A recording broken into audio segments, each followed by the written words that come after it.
Wow, Elena has gone through a lot over the past, I guess, year.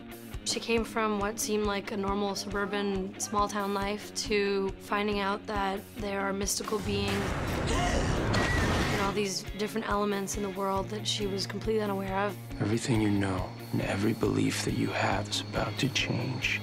And now she's involved with all of it, and this is part of her life, and she's kind of learned to embrace it and hate it and protect everyone around her from it. I'm Stefan. Elena's in love with Stefan, and she really was not searching, but it sort of came to her, and he's like this spirit, this person, this thing that fills the emptiness and the loss in her life. At the same time, his existence brings death and pain and suffering around her as well. So it's kind of like a difficult position that she's in.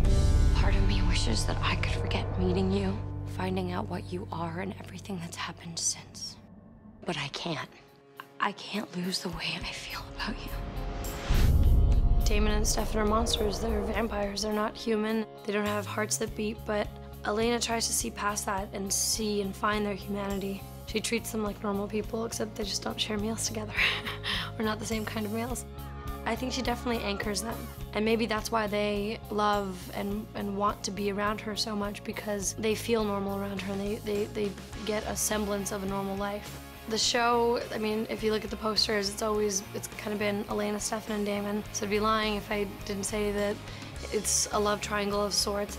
There's a lot of people that are Team Damon and Elena, Team Stefan and Elena, but we'll just see what happens, but it gets pretty confusing. The lines may or may not get blurred, and it'll be interesting to see who reacts how and what they do.